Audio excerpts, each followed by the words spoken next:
예수님이 동정녀의 몸에서 태어나셨는데 이게 믿어집니까? 이게 동정녀의 몸에서 남자를 모르는, 어떻게 여자가 남자와 관계를 맺지 않았는데 어떻게 아이를 낳을 수 있습니까? 믿기 어렵죠. 그래서 어떤 분들은 어떻게 예수님을 믿든지 단지 믿기만 하면 구원받는다라는 이야기를 합니다. 이게 사실입니까? 예수님이 동정녀의 몸에서 태어났건 남자와 관계를 맺는 여자에게서 태어났건 예수님이 신이시건 인간이건 부활을 하셨건 안 하셨건 단지 예수님을 구주와 주님으로 믿기만 하면 구원받습니까? 저런 분들이 계세요. 저런 분들이. 그래서 제가 오늘 설교를 준비한 거예요. 그렇지가 않습니다. 만약 예수님을 아무렇게나 믿어도 구원받는다 그러면 왜 성경에 예수님이 어떤 분으로 왔는가, 어떻게 해서 이 땅에 오셨는가를 기록을 했겠습니까? 성경은 진리 수호의 차원에서 아주 논리적으로 정확하게 기록을 해두었습니다. 왜 마태는 이 동정녀 탄생을 신학의 정수로 생각하고 유대인들에게 아주 강하게 강조했습니까? 예수님이 이 땅에 오실 때 아주 특이한 방법으로 오셨습니다. 예수님은 이미 오래전부터 어떤 모습으로 이 땅에 오실지 예언되어 있었습니다. 제일 먼저 예수님의 탄생을 예언한 성경은 창세기 3장 15절입니다. 내가 너로 여자와 원수가 되게 하고 내 후손도 여자의 후손과 원수가 되게 하리니 여자의 후손은 내 머리를 상하게 할 것이요 너는 그의 발꿈치를 상하게 할 것이라, 이렇게 말을 했습니다.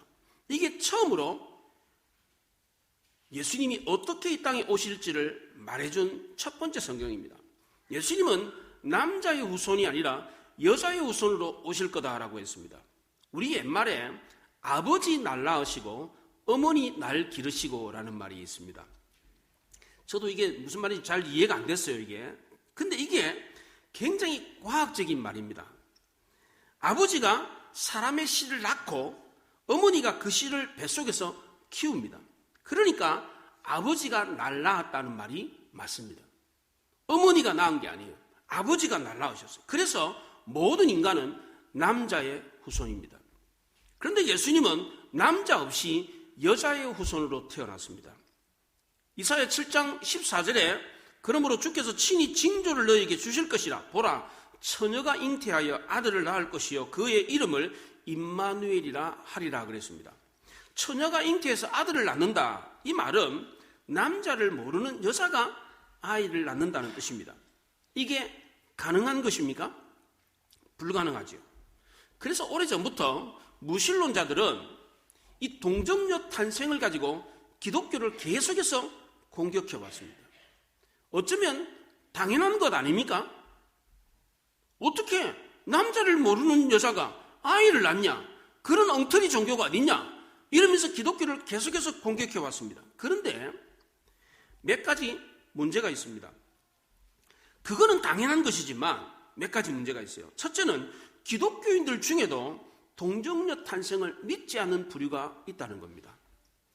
일부 자유주의 신학자들은 동정녀 탄생이 사실이 아니더라도 상관없다, 이렇게 주장을 합니다.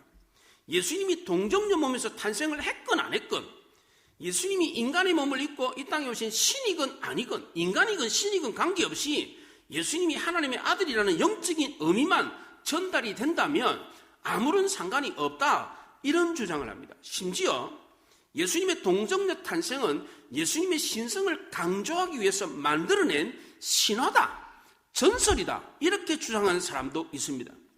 실존주의나 종교 다원주의의 영향을 받은 사람들이 이런 주장을 합니다.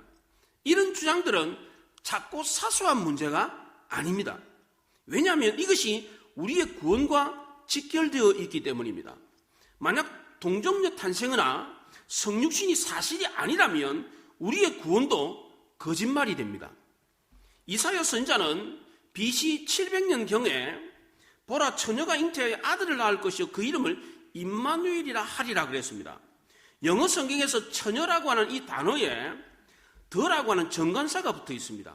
창세기 3장 15절에 그 여자의 후손 할 때 그 여자, 바로 그 여자가 바로 이 동정녀다라는 뜻으로 더라는 정관사를 써서 더 벌진이라고 번역을 했습니다.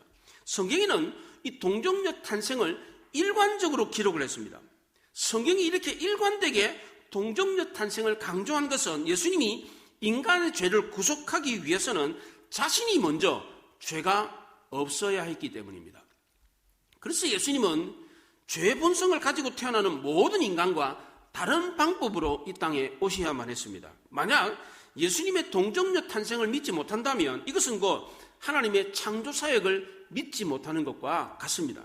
하나님이 무에서 유를 창조하시고 모든 동물과 식물과 인간을 창조하셨다는 이 사실을 믿는다면, 하나님이 창조했다는 이것을 믿는다면 예수님이 동정녀 몸에서 태어났다는 이 사실도 믿지 못할 이유가 없는 것입니다. 그렇잖아요? 우주 모든 만물을 하나님이 아무것도 없는데 만드셨다는 것을 믿는데 동정녀 몸에서 하나님의 아들 예수님이 태어났다, 이건 못 믿을 이유가 어디 있겠습니까? 천지 창조는 믿으면서 동정녀 몸에서 태어났다는 거 이거 못 믿는다, 이건 말이 안 되잖아요.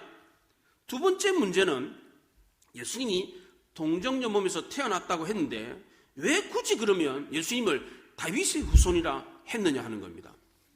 동정녀 탄생은 사람의 피가 전혀 섞이지 않았다라는 뜻입니다. 그러면 다윗의 후손이라는 말도 할 필요가 없지 않습니까? 이런 내용을 보고 어떤 사람들은 성경에는 모순된 내용이 너무 많기 때문에 믿지 못하겠다, 이렇게 말하는 사람들이 있습니다. 우선 예수님이 동정녀 몸에서 태어났다, 이것을 믿지 못하겠답니다. 상식적으로 이해가 안 되기 때문입니다. 어떻게 남자를 모르는 여자가 아이를 낳을 수 있습니까? 이걸 믿으라고 한다면 이런 종교는 이상한 종교, 사이비 종교다, 이렇게 생각을 합니다. 게다가 동정녀 몸에서 태어났다라고 해놓고서는 이제 와가지고는 다윗의 후손이다라는 이야기를 합니다. 동정녀 몸에서 태어났으면 다윗의 피가 섞이지 않은 거 아닙니까? 그럼 다윗의 후손도 아닌데 왜 다윗의 후손이라고 말을 합니까? 동정녀 몸에서 태어났다는 말과 다윗의 후손이라는 말은 논리적으로 맞지가 않습니다. 이런 이유 때문에 기독교는 엉터리다, 이렇게 말하는 사람들이 많습니다. 초대교회 당시에도 이런 문제를 놓고 심각한 논쟁이 있었습니다. 성경은 분명하게 예수님이 동정녀 몸에서 태어났다, 그리고 다윗의 후손이다, 이렇게 정확하게 성경에 기록을 하고 있습니다. 그런데 이 두 가지는 서로 모순이 되는 것처럼 보입니다. 그 이유는 다윗의 후손이라는 이 말은 다윗의 피를 받은 다윗의 가문에서 태어났다, 이런 뜻이기 때문입니다. 그러나 이 표현은 다윗의 혈통으로 태어났다는 뜻이 아니라 다윗 계통으로 태어났다, 이런 뜻입니다. 계시록 22장 16절에 나 예수는 교회를 위하여 내 사자를 보내 이것을 너희에게 증언하였노니 나는 다윗의 뿌리요 자손이니 곧 광명한 새벽의 별이라 하시더라, 이렇게 말했어요. 예수님이 다윗의 뿌리다라고 했습니다. 마태복음 22장에서도 너희는 그리스도에 대해서 어떻게 생각하느냐, 누구의 자손이냐 대답하되 다윗의 자손이니이다. 이르시되 그러면 다윗이 성령에 감동하여 어찌 그리스도를 주라고 칭하여 말하되 주께서 내 주께 이르시되 라고 했느냐 하는 겁니다. 다윗이 그리스도를 보고 주라고 했다는 겁니다. 그러면 누가 먼저 있었던 겁니까? 다윗이 먼저 있었습니까? 그리스도가 먼저 있었습니까? 그리스도가 먼저 있었죠. 요한복음 8장에서도 너희 조상 아브라함은 나의 때 볼 것을 즐거워하다가 보고 즐거워하였느니라, 이렇게 말했어요. 심지어 예수님은 다윗의 조상, 다윗보다도 더 오래전에 살았던 조상 아브라함보다 먼저 있었다고 그랬습니다. 그러면 예수님이 다윗의 피를 이어받은 후손이 맞습니까? 다윗보다 먼저 있었는데 어떻게 다윗의 피를 이어받은 후손입니까? 그럼 성경에서 말하는 이 다윗의 후손이라는 말은 도대체 무엇을 뜻하는 겁니까? 다윗의 피를 이어받았다는 뜻이 아니라 다윗 계보로, 다윗 계통으로 태어났다, 이런 뜻입니다. 그러니까 예수님이 마리아를 통해 가지고 동정녀 몸에서 태어났다는 말과 다윗의 후손이라는 말은 서로 모순되지 않는다는 겁니다. 예수님은 이 문제를 서기관과 바리새인들과 논쟁을 하면서 설명을 했어요. 마태복음 22장에서. 그러면 다윗이 그리스도 보고 주라고 그랬다. 성경에 나오지 않느냐? 아브라함도 그리스도가 나실 것을 보고 기뻐했다. 그렇게 말을 했는데, 그리스도를 보고, 하나님을 보고, 그 그리스도를 보고 기뻐했다고 그랬는데, 그럼 그게 무슨 뜻이냐? 이렇게 되물었어요, 이게. 그 논쟁으로 해결을 한 거예요. 세 번째 문제는 어떻게 남자를 모르는 여자가 아이를 낳을 수 있느냐 하는 겁니다. 초대교회 사도들도 이 문제로 인해 가지고 골치가 아팠어요. 기독교의 창시자는 사생아 출신이다. 아버지도 없는 아들이다. 이런 얘기가 들릴까봐 염려가 되었습니다. 전통적인 유대 사회에서 아버지가 없는 아들, 이런 얘기를 들으면 수치스러운 이야기였어요. 우리나라도 그렇잖아요. 아버지를 모르는 아이가 태어나면 그 수치스럽게 생각했습니다. 예수님이 동정녀 몸에서 태어났다, 이 이야기는 그 당시에 기독교를 믿는 사람들에게 큰 걸림돌이었습니다. 너희 스승님이 누구냐? 라고 물으면 뭐라고 대답해야 돼요? 뭐라고 대답해야 됩니까? 사생아입니다. 남자를 모르는 처녀의 몸에서 태어났습니다. 이렇게 당당하게 말할 수 있는 사람이 몇이나 되겠어요? 누가 아버지도 모르는 사생아가 전하는 복음을 듣고 그분을 스승이다, 구주다 라고 말을 하겠습니까? 마리아는 정식 결혼을 하기 전에 남편이 아닌 다른 남자의 아기를 가졌다라고 생각되어졌습니다. 이 아기가 바로 예수님이었습니다. 예수님은 요셉과 피 한 방울이 안 섞인 가운데 태어났습니다. 예수님은 아버지가 누군지도 모르는 미혼모의 사생아로 태어났습니다. 요셉은 마리아가 임신했다는 사실을 알고 가만히 끊고 자있습니다. 예수님이 동정녀 몸에서 나신 것은 초대교회 당시에 사도들이 복음을 전하는데 아주 큰 걸림돌이었습니다. 마태도 이런 분위기를 너무나도 잘 알고 있었습니다. 그런데 왜 마태는 그의 복음서 서두에 지나가다가 잠깐 쓴 것도 아니고 복음서를 시작하는 서두에 초입부에 예수님의 동정녀 탄생을 기록했습니다. 그 당시 유대인들은 예수님이 사생아 출신이라는 것을 알면 더더욱 예수님이 전하는 복음을 배척할 게 당연했습니다. 그런데도 마태는 이것을 알고 있음에도 불구하고 이 사실을 숨기지 않고 솔직하게 오히려 더 당당하게 성경에 기록해 두었습니다. 그 이유가 무엇입니까? 예수님의 동정녀 탄생이 기독교 진리에서 가장 중요한 진리였기 때문입니다. 이 진리가 무너지면 기독교의 모든 진리가 다 무너진다는 사실을 알았기 때문입니다.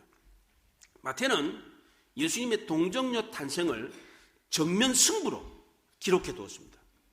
그런데 마가와 요한은 이 점에 대해서 침묵했습니다. 복음서 중에서 제일 먼저 성경을 기록한 게 마가입니다. 마가가 제일 먼저 복음서를 기록했는데 마가는 예수님의 동정녀 탄생에 대해서 단 한 줄도, 단 하나도, 단어 하나도 쓰질 않았습니다. 예수님의 말씀을 아주 신학적으로 정립해서 성경을 기록했던 요한도 단 한 줄도, 한 단어도 동정녀 탄생에 대한 이야기를 하지 않았습니다. 이 두 사람만 그런 게 아닙니다. 초대교회 당시에 다른 사도들도 예수님의 동정녀 탄생에 대해서 침묵했습니다. 예수님의 동정녀 탄생이 아주 중요한 교리다라고 강조한 사도들이 없었습니다. 그렇다면 오늘 우리는 이 동정녀 탄생을 어떻게 받아들여야 됩니까? 우리도 이해하기 어렵고 설명할 수도 없고 믿게 할 수도 없으니까 우리도 그럼 말하지 말아야 됩니까? 도저히 믿을 수도 없고 허무맹랑한 이야기고 엉뚱한 이야기처럼 들리니까 우리도 말하지 말아야 됩니까? 그렇지 않습니다. 우리는 이것을 사실이라고 믿어야 합니다. 마태는 이것이 사실이라는 것을 믿도록 하기 위해서 성경에 기록해 두었습니다. 그것도 성경 서두에 기록해 두었습니다. 그 당시에 요셉은 마리아와 약혼한 사이였기 때문에 요셉을 증인으로 세웠습니다. 예수님이 동정녀 몸에서 태어났다는 그 증인으로 요셉을 세웠는데 요셉이 마리아와 이미 약혼을 한 사이였기 때문입니다. 요셉이 증거한 증거가 세 가지가 있습니다. 첫째로 요셉은 처음 마리아의 임신 소식을 들었을 때 파혼하려고 했다는 겁니다. 19절에 보면 그의 남편 요셉도 어려운 사람이라 그를 드러내지 아니하고 가만히 끊고자 하여 그랬습니다. 요셉이 파혼하려고 했던 것은 자기가 마리아와 관계를 맺지 않았기 때문입니다. 약혼을 해가지고 자기가 만약 결혼하기 전에 마리아와 관계를 맺었더라면 파혼할 이유가 없죠. 그렇잖아요. 자기랑 관계를 맺어가지고 임신을 했는데 파혼할 이유가 없잖아요. 파혼했던 이유는 자기가 마리아와 관계를 맺지 않았기 때문입니다. 두 번째로 요셉이 이 일을 두고 생각할 때에 천사가 나타나서 분명하게 알려주었기 때문입니다. 20절에 보면 이 일을 생각할 때에 주의 사자가 현몽하여 이르되 다윗의 자손 요셉아, 내 아내 마리아 데려오기를 무서워하지 말라. 그에게 잉태된 자는 성령으로 된 것이라. 이렇게 말을 했습니다. 내가 마리아가 임신했다는 이 사실을 믿지 못하고 있었을 때에 천사가 나타나서 마리아는 성령으로 잉태됐습니다. 이렇게 말을 했습니다. 세 번째로, 마리아가 아이를 낳을 때까지 요셉은 마리아와 동침하지 않았습니다. 25절에 보면 아이를 낳기까지 동침하지 아니하더니 그랬습니다.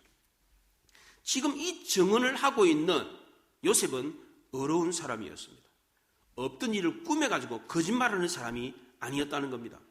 처음에 요셉은 마리아 데려오는 것을 두려워했습니다. 왜냐하면 마리아가 성령으로 잉태됐다, 이게 믿을 수 없었기 때문입니다. 또 그 말이 자기 변명처럼 거짓말하는 것처럼 들렸기 때문입니다. 그렇지 않겠어요? 그런데 천사가 요셉에게 직접 나타나가지고 마리아를 데려오라 라고 했기 때문에 마리아를 데려왔던 것입니다.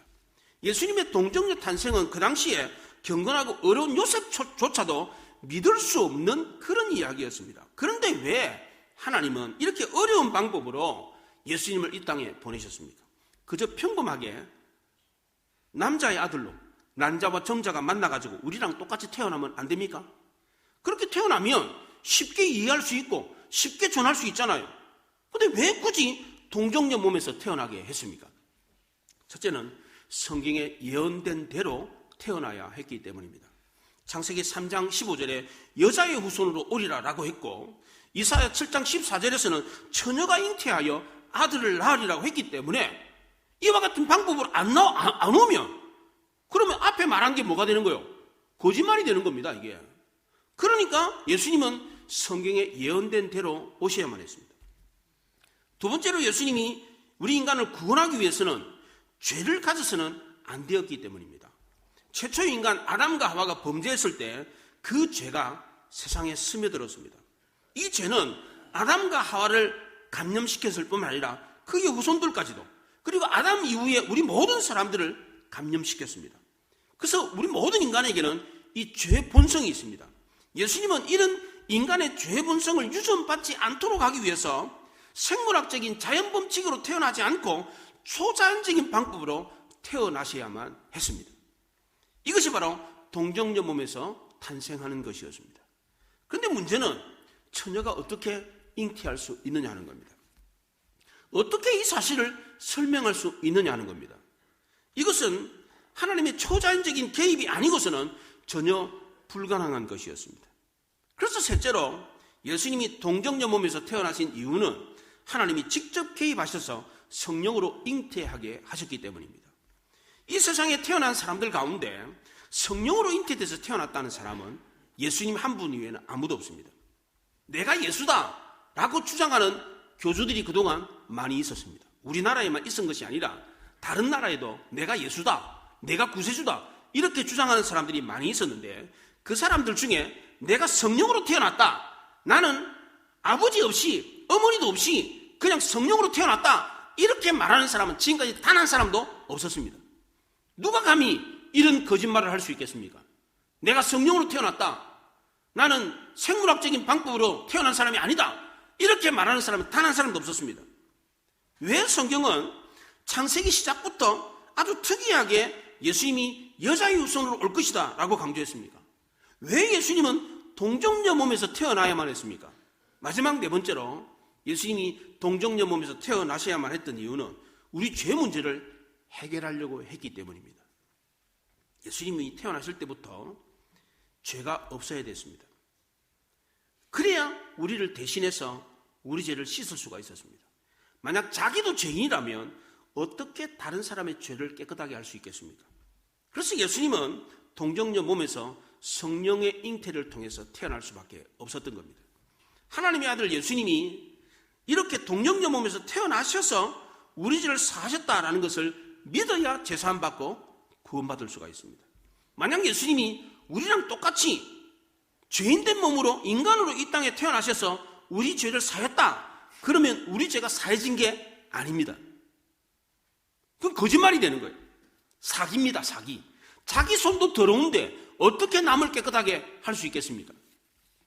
오늘 우리가 살고 있는 시대를 포스트 모더니즘 시대라고 합니다. 절대적인 진리를 부정하고 여러 다양한 진리가 있다, 이렇게 믿는 시대가 됐습니다. 그래서 성도, 남자, 여자 말고 중성도 있다는 거예요. 이게 이런 얘기가 나온 이유가 포스트 모더니즘 시대이기 때문에 그렇습니다. 남자와 여자만 있는 게 아니고 다른 성도 있다, 이런 게 나오는 거예요. 그래서 하는 얘기가 기독교에만 구원이 있는 것이 아니라 다른 종교에도 구원이 있다, 이런 얘기를 합니다. 그래서 성탄절이 되면 절에서 플랜카드를 걸어요. 축성탄. 교회에서 거는 게 아니고 절에서 그걸 걸어요. 예, 절에서. 너희들도 구원이 있는 것처럼 우리도 구원이 있다는 걸 인정해 주라. 우리도 너희들을 인정하는 것처럼 너희도 우리를 인정해 주라. 이런 뜻으로 절에서 플랜카드를 걸어요. 플랜카드를. 그게 다 작전이지. 불교는 그렇게 할 수 있어요. 불교는 자기도 진리고 기독교도 진리다, 이렇게 말할 수 있지만 우리는 그렇게 말 못해. 우리만 진리고 불교는 진리가 아니다고 말해야 돼. 그러니까 불교는 포스트 모더니즘 시대에 딱 맞는 종교예요. 딱 맞는 종교. 니도 진리고 나도 진리다, 이렇게 믿는 거예요. 그래서 플랜카드를 일부러 거는 거예요. 보란듯이. 우리도 걸었으니까 니도 걸어라. 불탄, 이렇게. 우리가 축성탄 거는 것처럼 너희들도 축불탄 이렇게 걸어라, 이렇게 우리한테 얘기를 하는 거예요. 이런 주장들이 나오는 시대에 우리가 지금 살고 있습니다. 이슬람을 믿는 사람들은 마호메스를 믿어도 구원받고, 불교 석가모니를 믿어도 구원받고, 다른 여타의 교주들을 믿어도 구원받는다, 이런 주장을 합니다. 그러나 마호메시나 불교의 석가모니나 다른 종교의 교주들은 다 인간이었습니다. 석가모니는 너희 스스로가 진리를 깨달아서 해탈해라, 이렇게 말을 했어요. 네가 진리를 깨달아서 해탈해라. 내가 진리를 깨닫게 해서 해탈해 주는 게 아니다. 네가 진리 깨달아서 해탈해라, 이렇게 말을 했어요. 내가 너희를 구원하리라 라고 하면서 실제로 인간을 구원한 사람은 지금까지 단 한 사람도 없었습니다. 모든 인간은 죄를 가진 자기 모습과 한계를 가지고 있기 때문입니다. 자기가 죄인인데 어떻게 다른 사람의 죄를 사하고 인간을 구원할 수 있습니까? 아무도 없다는 겁니다. 그래서 성경은 다른 이로서는 구원을 받을 수 없나니 천하 사람 중에 구원받을 만한 다른 이름을 우리에게 주신 일이 없다고 그랬습니다. 오직 예수님만이 내가 곧 길이요 진리요 생명이라, 나로 말미암지 않고는 아버지께로 올 자가 없다 그랬습니다. 그래서 기독교에서 말하는 진리는 하나밖에 없습니다. 하나. 영접하는 자, 곧 그 이름을 믿는 자들에게는 하나님의 자녀가 되는 권세를 주었다 그랬습니다. 믿는 자만이, 그 사람만이 구원받는 것이지 다른 종교에는 구원이 없다는 겁니다. 남들이 봤을 때는 다른 종교에서 굉장히 배타적이다라고 생각할 수 있겠지만 그렇지 않습니다. 원래 진리라는 것은 하나밖에 없습니다. 1 더하기 1은 2 외에 다른 진리가 있습니까? 그게 진리겠어요? 3도 되고 4도 된다 그러면 그게 진리겠어요? 진리가 아니지. 원래 진리라는 것은 모순율이 적용될 때의 진리가 되는 겁니다. 이거 외에 다른 것은 없다, 이게 바로 진리입니다. 근데 지금은 2도 되고 3도 되는 게 진리다, 이렇게 믿는 시대가 됐어요. 논리적으로 맞지도 않아요. 모순율 적용도 안 하고 이것도 진리고 저것도 진리다라고 주장하는 시대, 엉터리 같은 시대에 지금 우리가 살고 있는 겁니다. 네가 남자인데 여자도 될 수 있다, 이런 얘기를 하고 있는 거예요. 지금 이걸 믿어야 됩니까 이게? 근데 사람들이 이거 어리석어가지고 가만 생각해보니까 내가 여잔가 봐, 이렇게 생각하는 사람도 있어요. 이게 바보같이. 이런 시대에 살고 있습니다. 우리가. 예수님이 태어나기 전에 700년 전에 하나님은 한 처녀가 잉태해서 아들을 낳을 거다라는 말씀을 해주었습니다. 하나님은 이 말씀을 이사야 선지자를 통해 가지고 그 당시 유대 나라의 왕이었던 아하스 왕에게 이 말을 전해주었습니다. 하나님이 예수님이 태어나기 700년 전에 아하스 왕에게 이 말씀을 해주신 이유는 두 가지였습니다. 첫째는 유대 나라가 망하지 않는다는 확신을 주려고 했기 때문입니다. 유대 나라가 망하면 처녀가 잉태하여 오실 메시아가 올 수 없기 때문입니다. 그렇게 되면 하나님이 이사야 선지자를 통해서 아하스 왕에게 주신 약속의 말씀이 이루어지지 않는 겁니다. 그러니까 하나님이 이사야 선지자를 통해서 아하스 왕에게 줬던 이 약속의 말씀은 사실이고 이루어진다는 겁니다. 그러니까 나라가 망한다는 거야, 안 망한다는 거요? 안 망한다. 이 확신을 주기 위해서 아하스 왕에게 이 말을 해주었습니다. 둘째로 하나님이 이사야 선지자를 통해서 이 말씀을 주신 이유는 하나님이 아하스 왕에게 내가 너와 함께 하리라 라고 하는 임마누엘의 약속을 주려고 했기 때문입니다. 그 당시 유대나라는 북쪽 이스라엘과 아람 나라 연합군의 공격을 받아가지고 나라가 위태로운 가운데 있었습니다. 이때에 하나님은 선지자 이사야를 통해서 아하스 왕에게 한 징조를 보여주었습니다. 한 처녀가 잉태하여 아들을 낳을 것인데 그 아이가 임마누엘이라는 이름을 가지게 될 거다, 이 얘기를 해줬습니다. 하나님은 유대나라가 위기에 빠졌을 때 한 아기의 탄생을 통해서 하나님이 그 나라를 버리지 않고 함께 한다는 약속을 해주었습니다. 아이를 낳을 수 없는 처녀가 잉태한다라는 것은 불가능한 일인데 이게 가능하다는 것은 하나님이 함께 하신다는 뜻이다.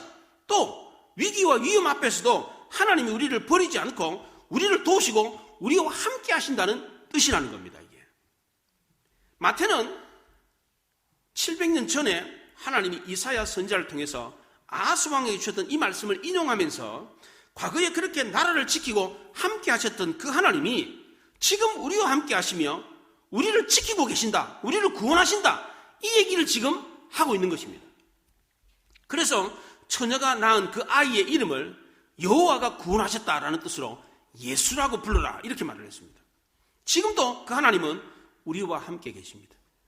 BC 700년 전에, 지금으로부터 2700년 전에 전쟁의 위협이 있었을 때 하나님이 함께 하신다, 하나님이 도와주신다 라고 말했던 것처럼 초대교회 당시에 핍박을 받는 가운데서 마태가 너희들이 지금 핍박을 받고 있지만 하나님이 함께 하셔서 너희들을 도와주고 너희를 구원한다라는 말을 마태가 했던 것처럼 지금도 여전히 우리나라가 위기 가운데 혼란한 가운데 있지만 하나님이 여전히 우리와 함께 하시며 우리를 구원하시고 이 나라를 회복시킨다라는 말씀을, 이 말씀을 통해서 우리에게 주고 있는 것입니다.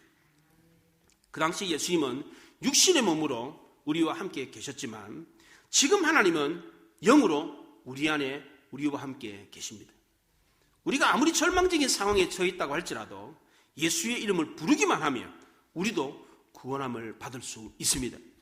이것은 단순히 죄에서 구원받는다, 그래서 천국 가는 구원이다, 이것만이 아닙니다. 우리가 이 땅을 살면서 지금 겪고 있는 위험과 위기 속에서도 구원받는다, 이런 뜻입니다. 이 말씀을 하셨던 그 상황이 전쟁의 위협으로부터도 구원해 주겠다라고 하는 뜻으로 동력녀 탄생에 대한 이야기를 했던 것처럼 지금 우리가 겪고 있는 삶의 현실의 위험한 가운데, 혼란스러운 가운데 이 말씀을 주신 것은 지금도 하나님은 우리와 함께 하신 우리를 구원하고 계시다라는 뜻이라는 겁니다. 우리가 이 이름을 부르기만 하면 우리도 구원하시는 하나님의 능력을 지금 이 자리에서, 이 순간에, 이 상황에서 경험할 수 있다는 것입니다. 이게 바로 임마누엘입니다.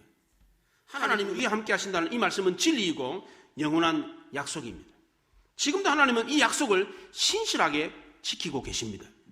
이 진리의 말씀을 믿고 하나님께 부르짖으면 얼마든지 도움을 받을 수 있다는 것을 믿으시기 바랍니다. 그러므로 실제적으로 하나님이 우리를 돕고 있다는 이 사실을 경험할 수 있기를 바랍니다. 이것을 믿고 경험한 사람들은 이 말을 압니다. 하나님의 이름을 부르면, 구원자의 이름, 예수의 이름을 부르면 하나님이 우리와 함께 하시며 우리를 구원하신다는 사실을 경험한 사람은 알고 있습니다. 우리 주변에 이거를 경험하면서 살고 있는 사람들이 많습니다. 그러나 이것을 믿지 못하고 경험하지 못한 사람이 있다면 이 말씀이 사실이라는 것을 믿고 실제로 한번 해보십시오. 예수님이 700년 전에, BC 700년 전에 그렇게 말씀하셨던 하나님, 초대교회 당시에 마태가 말씀했을 때 그 말씀이 사실이었던 것처럼 지금도 이 말씀이 사실이라는 것을 믿고 예수 이름을 부르며 우리를 구원하시고 우리와 함께 하시며 우리를 도우신다는 것을 경험할 수 있습니다. 기도하겠습니다. 말씀을 생각하며 기도하겠습니다.